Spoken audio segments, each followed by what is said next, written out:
Bom dia, na paz de Deus. Vamos lá?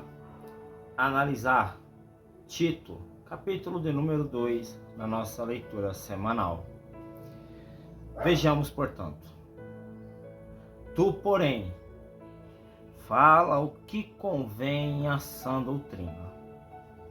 Paulo já começa logo no seu capítulo 1 dizendo a sã doutrina. Sã é aquilo que faz bem. Paulo já está deixando claro que o que faz bem para a nossa vida, para a nossa alma, é a palavra de Deus. É por isso que devemos meditar e ler todos os dias, porque é ela quem vai dar alimento à nossa alma, paz à nossa alma, refrigério à nossa alma, esperança para as nossas vidas. É a palavra de Deus quem vai iluminar o nosso caminho, e poderíamos aqui ficar falando sobre vários outros tópicos acerca dos efeitos da palavra de Deus em nossas vidas, o quão bom ela é para nós. É por isso que eu concordo com Charles Haddon Spurgeon quando ele diz: visite muitos bons livros, mas esteja na Bíblia, viva na Bíblia, se entregue à Bíblia. É claro que eu estou parafraseando ele, tá bom? Mas é importante isso. Segundo, nós vamos ver o que Paulo vai falar agora no versículo de número 2 e 3. Diz assim: os velhos que sejam sóbrios, graves, prudentes, sãos na fé, no amor e na paciência. Primeiro Paulo vai falar aos velhos. Sejam sóbrios, isso é, não sejam entregues ao vinho, ao álcool, que tira toda a sobriedade da sua vida. Só que Paulo vai além. Ele diz também sobre ser honroso, né? Sobre um idoso ser honroso, isso é importante. Logo depois ele vai falar agora para as senhoras, para as mulheres idosas, que o principal tópico que ele diz é que primeiro ela não deve ser sérias no seu viver, e o principal tópico é não caluniadoras. A palavra usada por Paulo é diabolos, ao qual nós já sabemos ao quem se a Bíblia está mencionando, né? Há 34 referências, né? Que é dado o nome diabo, que é caluniador, que é o inimigo de nossa alma. Só que Paulo vai usar isso para mulheres, diabolos, né? Porque Deus, ele abomina pessoas caluniadoras, né? Pessoas que falam mal umas das outras, pessoas que inventam mentira das outras, né? Caluniador é aquele que inventa uma mentira, aquele que vai caluniar alguém com alguma coisa. Eu vejo muita gente assim. Até certa vez eu morava numa determinada residência, aonde se reunia um grupo de pessoas sempre depois do culto na igreja delas, para falar de A, de B, colocar defeito, caluniar vidas, né? E isso diante de Deus é algo terrível. E isso não é só para as mulheres, é para os homens também, que não sejamos caluniadores, isso é, diabolos. Tá bom? Versículo 4, ele continua para as mulheres idosas, né?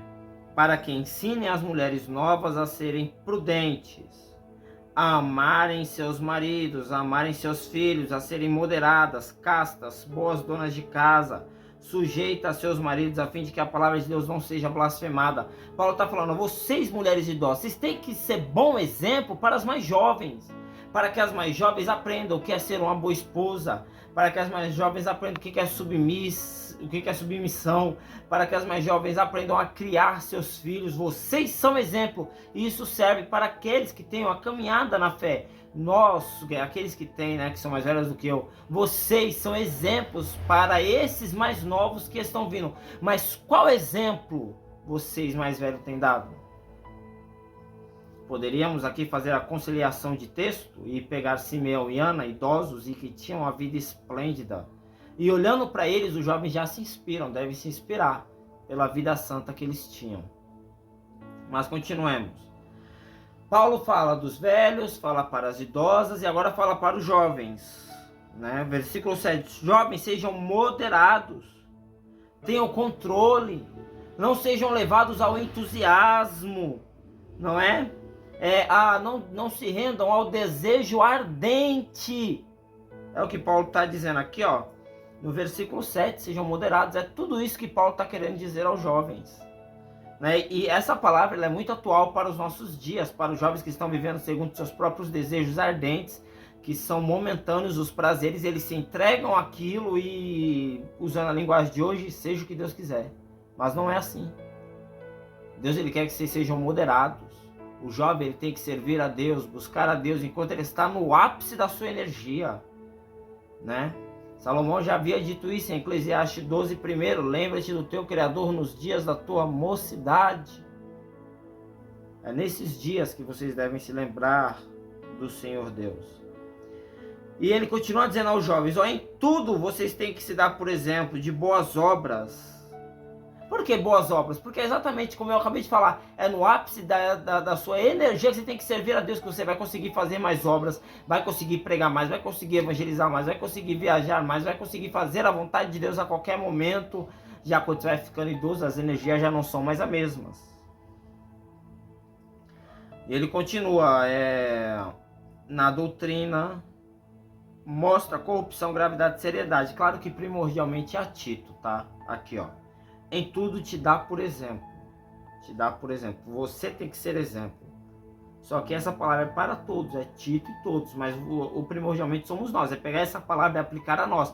Em tudo precisamos ser exemplos. Exemplos do quê? De integridade, de retidão, de conversas sadias. Em tudo é o que Paulo está dizendo aqui no versículo de número 7. No 8 ele ainda diz, linguagem sã e irrepreensível, para que o inimigo não tenha do que te envergonhar. É não ficar falando palavras torpes, mas ter uma linguagem adequada com aquilo que você professa, com a sua fé. Porque tem gente que ela professa crer em Cristo, mas a sua boca fala muitas coisas que não deveria falar, e com isso o inimigo tem com que envergonhar essas pessoas. Por isso devemos tomar cuidado com a nossa fala, com a nossa língua. Continuemos agora, versículo 9 e 10, Paulo vai falar para os escravos. Exorta os servos a que se sujeitem a seus senhores e em tudo agradem, não contradizendo. Paulo está dando uma palavra aos escravos. Tá? Naquele tempo era diferente do nosso, irmão. Não é questão de apoio ou não à escravidão. Tá? Entendam isso. Olha o contexto da época. Paulo está dizendo assim, ó, vocês que são crentes, né? Vocês que são cristãos, vocês que são escravos, cristãos, mostrem lealdade para com seus senhores. Sejam agradáveis, não venham contradizer a seus senhores. Isso serve para qualquer um. Até para aqueles que são perseguidos. Porque ó, se você pega os perseguidos, aqueles que estão ali prontos para morrerem por amor de Cristo, eles não estão devolvendo mal com mal. Não é porque alguém os desrespeitou que eles vão desrespeitar, não. Eles vão se submeter àqueles que os querem matar. E vão morrer por amor a Cristo. Mas claro que terão a recompensa, a vida eterna. E por isso nós devemos nos sujeitar. Por quê? Porque a nossa recompensa vai vir de Deus, independente se os nossos senhores estão sendo injustos ou não. Continuemos. Agora vai falar sobre salvação, porque a graça de Deus se há manifestada trazendo salvação a todos os homens. O que eu gosto em Paulo é que a mensagem da salvação está sempre ali, às claras. A mensagem da salvação, Paulo está sempre pregando e compartilhando a palavra da salvação. E hoje muitos púlpitos têm abandonado essa mensagem tão importante para os nossos dias. Mas que nós devemos ser que nem Paulo, sempre falar da salvação.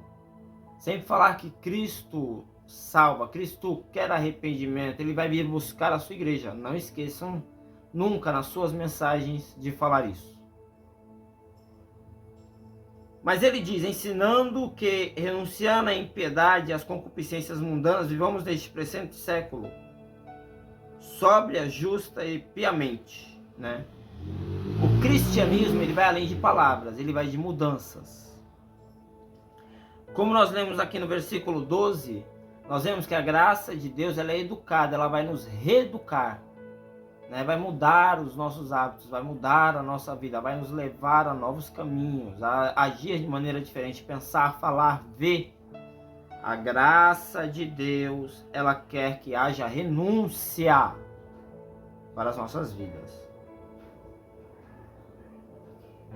E ele ainda diz no 13, aguardando a bem-aventurança eterna, isso é, aguardando a volta de Cristo.